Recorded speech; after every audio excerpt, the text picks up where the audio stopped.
우리가 시편 22편에서 마지막 반전이 어떻게 이루어지는가? 결국 하나님의 개입을 통해서 그 다음에 소개가 되고 있는 것은 하나님의 우주적 권능에 대한 모든 어린아이 남녀노소 그리고 이방인 백성 할 것 없이 하나님을 높이고 찬양한 돌아오는 이런 일로 결말이 맺어지고 있는 것을 보는데, 역시 이것도 마가의 이야기 속에서 유사한 방식으로 또는 상징적인 방식으로 이루어지고 있는 것을 보는 거죠. 그것은 곧 한 로마 백부장이 이 된 일들을 보고 하나님의 아들 고백을 하고 있는 것을 봅니다.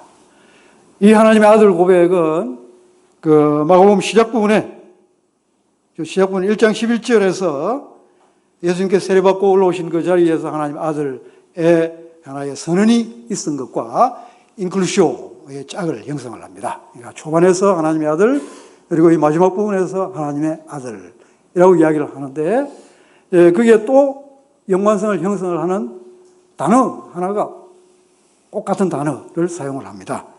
하늘이 열리고 할 때에 열린다, 스키초라는 동사를 수동태형 스키초마이라는 동사를 쓰는데, 여기 열린다라는 동사가 휘장이 찢어졌다라고 할 때에 똑같이 나타납니다. 그래서 이 스키초마이 동사, 하늘이 찢어짐과 마지막에 가서는 휘장이 찢어짐, 그리고 하나님의 아들의 선언이 있고 하나님의 아들의 하나의 고백이 있는 이런 방식으로 첫 부분과 끝 부분이 열리고 닫히는 이런 그 큰 틀에 있어서의 인클루시오를 형성을 하고 있는 것을 보는데, 이런 방식을 통하여 하나님의 권능의 개입을 만민들이 나와서 고백하고 선언하고 높이는 이런 모습을 하나의 예를 통해서 잘 보여주고 있는 것이 아닌가 이렇게 봅니다. 그런 면에서 우리가 마가 15장을 읽으면은 참 시편 22편의 흐름이 쭉 연속이 되고 있고, 그 흐름 속에 구체적으로 세 구절은 명확하게 인용이 되고 있는데, 특별히 세 구절 속에서도 엘로이 엘로이 라마 사박다니라는 이 문구 자체는 예수님께서 십자가에 달리시는 마지막 순간까지 시편 22편을 묵상하고 계셨다. 그만큼 이 시편 22편은 예수님 자신에게 있었으나 또 예수님의 십자가와 부활 속에서 이루어진 이 모든 일들을 흐름을 쫓아서 이해를 하는 데 있어서 중요한 배경으로 작용을 하고 있지 않는가. 그렇게 본다면 우리의 설교에 있어서도 이런 구약과 또 마가 이야기의 연결점들을 잘 좀 살려서 설교 속에 부각을 시키면 훨씬 더 풍성하게 우리 설교가 구성이 될 수 있지 않을까, 그런 생각을 해보았습니다. 감사합니다. 마치도록 하겠습니다.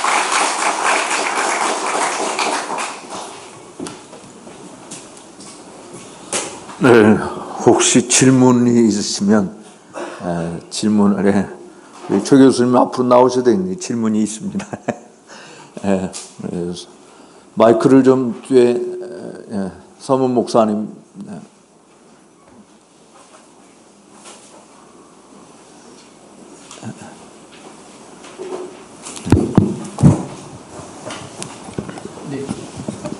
아이고.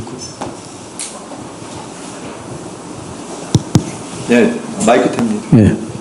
네, 너무 아주 귀한 강의를 해주셔서 너무 감사합니다. 또 복음서에 대한 그 이해를 지금 세 군데를 들어서 이렇게 하셔서 그 부분에 대한 이해를 깊이 할 수 있어서 너무 감사합니다. 그런데 이제 한 가지 우리 교수님께 여쭤보고 싶은 것은, 복음서의 콘텍스트를 따라서 복음서를 그렇게 깊이 이해를 하는데, 문제는 이제 그 복음서의 그 콘텍스트와 그 모티브를 바로 회중들에게 연결을 시킬 때, 그럴 때 나타날 수 있는, 이제 오늘 우리 교수님이 이제 그 설교를 그렇게 작성해서 나간다고 할 때, 그리스도인이 된 사람들이 이제 일상생활에서 어떻게 그리스도를 믿는 믿음을 견지해 나갈 것인가에 대한 것은 이제 아주 큰 교훈을 받고 힘을 얻습니다. 그런데 문제는 이제 복음서의 컨텍스트 자체만을 가지고 하다 보면 복음서는 이제 그리스도의 팩트에 대한 문제인데 그 팩트 자체 속에서 빛을 발견하려고 그러면 사도가 전했던 그리스도의 그리스도와 그 십자가에 못 박히심의 대속의 은혜, 우리를 죄 가운데서 구원하셔서 하나님과 화평을 이루고 의롭다 하심을 이루어서 영생을 얻게 하시는 이 요점이 분명하게 드러나지 않을 수 있다, 이런 생각이 들거든요. 그래서 이제 시간이 없으니까 물론 이제 그 부분을 더 나갈 수 있는 충분한 역량이 계신 분인데 워낙 이제 복음서 자체로만 어떻게 설교를 해야 될 것인가 이렇게 말씀하셔서 이제 거기서 이제 결론을 지었는데 그 부분에 대해서 조금 더 설명이 좀 필요하겠다는 생각에서 한번 요청을 드립니다. 네, 이야기를 끊으자면 상당히 긴 또 설명이나 연구가 좀 필요한 부분이기도 하고 합니다만은 간략하게 말씀드리면은 지적하신 그 지적대로 우리가 하면 좋지 않을까, 하나의 순환을 생각하면서 그렇게 나아가는 것이 가장 바람직한 형태라고 봅니다. 왜냐하면 사실상 우리가 수집이 되어 있는 그 순서를 따르면 복음서가 먼저 나오고 서신서들이 뒤에 나오고 그렇지만은 기록된 순서를 따르면 오히려 서신서들이 먼저 기록이 되고 그런 것들이 복음서에도 다 또 같은 하나의 영향을 형성을 하고 있다라는 것을 전제로 하지 않을 수 없기 때문에 그런 면에서 우리가 복음서를 읽으면서도 서신서의 그런 전해져 받은 바의 하나의 틀에 복음적 전성을 늘 염두에 두면서 읽고 마찬가지 방식으로 서신서를 읽으면서도 복음서 속에 나타나고 있는 더 구체화된 형태의 예수님의 삶의 모습이 뭔가라는 것을 늘 기억하면서 읽고 그렇게 하면은 훨씬 더 순환적이면서 바람직한 방향으로 하나의 전체적 설교가 구성이 될 수 있지 않을까 봅니다. 또 혹 다른 질문 우리 조광인 목사님 먼저 손을 드셨습니다.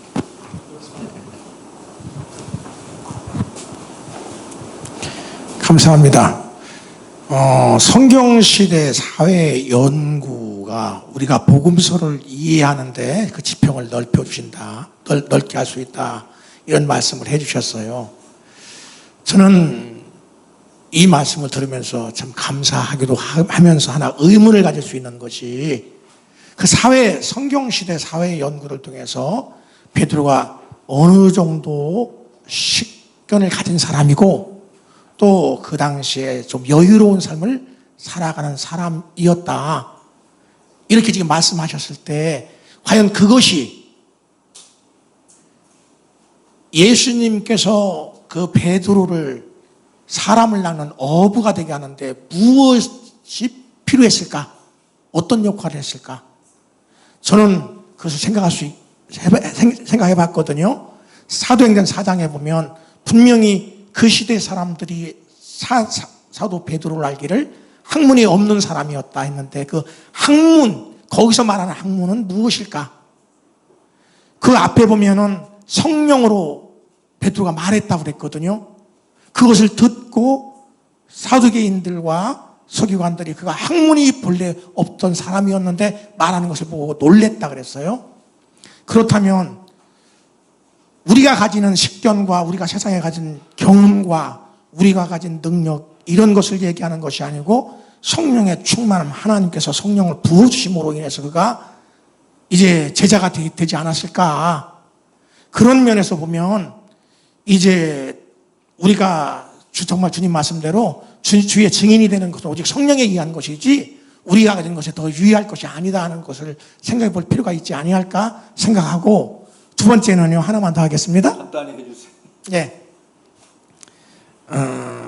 그 혈루병 앓는 여인이 예수님의 옷자락을 만졌을 때 예수님께서 누가 내 옷을 만졌느냐 그 질문하신 이유는 그 여인이 자인하는 것과 내가 만졌습니다 하고 자인하는 것과 나의 주 나의 하나님이라고 고백하는 것, 그것에 멈추지 않고 예수님께서 그 여인을 치료해 주심으로 인해서 요한복음 20장 31절에서 말씀하신 것처럼 예수님이 그 정결하지 못한 자를 정결케 하시는 분이심을 증거하기 위한 목적이 아니었을까, 이렇게 생각되는데 어떻게 생각하시는지요? 네, 두 번째 질문은 보완적인 코멘트라고 받아들이겠습니다. 감사합니다. 그런 의도도 충분히 있다고 봅니다. 첫 번째 질문과 관련해서는 일단은 이제 우리가 좀 한계를 인정을 하지 않을 수는 없을 것 같습니다. 아무리 이제 고대 세계에 깊이 들어가서 더 폭넓게 알고자 하더라도 워낙 자료들이 또 제한되어 있기 때문에 충분하게 알 만큼 우리가 알 수 있을까, 그런 한계는 있지만, 그러나 알면 알수록 훨씬 더 도움을 받는 건 있다라고 봅니다. 그 도움 중에 더 적극적인 차원의 도움도 있지만은 조금 더 낮은 차원 단계의 도움이라면 우리가 왜곡시키지 않는 것, 그러니까 헛다리 짚지 않는 것, 왜곡시켜서 뭔가 사실을 좀 바꾸어 전달을 하는 이런 위험은 일단 좀 피할 수가 있다. 그런 면에서는 최소한의 도움이 좀 되지 않을까, 그렇게 생각을 합니다. 그러면서 동시에 사도행전 4장 13절이나 이런 본문들에서 이야기하고 있는 그 학문이라는 것은 베드로 같은 사람들이 기초교육을 전혀 못 받았다는 이야기는 아니고, 그 공회에 있는 사람들이 인정하는 수준의 어떤 고차원의 수사학적 능력, 이런 것을 가리킵니다. 오늘 이제 사도 바울도 고린도후서 10장 16절 같은 데서 내가 말에 졸하다, 말에 부족하다, 이렇게 이야기를 할 때에 그가 말하고 읽고 쓰고 표현하고 하는 그 능력이 부족했다는 이야기는 전혀 아니고, 고린도 사람들이 높이 인정을 하고 있었던 그 시대의 어떤 고도의 수사적 능력이라는 그런 기준에 맞추어 보면은 내 자신이 아마추어다. 꼭 같은 아마추어라는 표현이 바울도 자기 자신에 관해서 그렇게 표현을 했고, 그리고 사도행전 4장 13절에도 똑같이 학문은 범인이다 할 때 그게 아마추어라는 표현인데, 그러니까 자신들을 그런 그 당대의 어떤 수사적 스킬의 교육의 측면에 비춰보면은 아마추어 차원의 사람이다 라는 것을 이야기를 하고 있습니다. 그러나 이제 사도 바울도 우리가 알면 알수록 더 폭넓게 그 시대의 문화라든지 철학이라든지 언어라든지 관습이라든지 이런 것들에 같이 병행하고 있는 요소들이 있다. 그런 점은 우리가 더 많이 알면 알수록 성경을 더 생생하게 이해를 하는데 도움을 주지 않는가, 그렇게 봅니다. 예. 마지막 아까 손 드신 분도 마지막 한 분만 더 하고. 말씀하신 목사님 앞에 질문하신 목사님 의견이나 이제 그런 부분에 또 유사한 질문이 될 수도 있겠는데요. 근데 아까 이제 목사님 말씀하신 그 제자들을 부르신 부분에서 사회 문화적인 또 그다음에 정치적인 상황 속에서의 제자들의 환경이 정말 그 부요했을까, 아니면 또 그들의 상황이나 어떤 미래 직업에 대한 미래적인 희망에 대한 전망들이 과연 그렇게 전도 창창한 정도로 이렇게 뻗어 나갈 수 있을까, 이런 부분들이 좀 의심스럽거든요. 그런 부분에 혹시 이제 견해가 있으시면 말씀해 주실 수 있는지.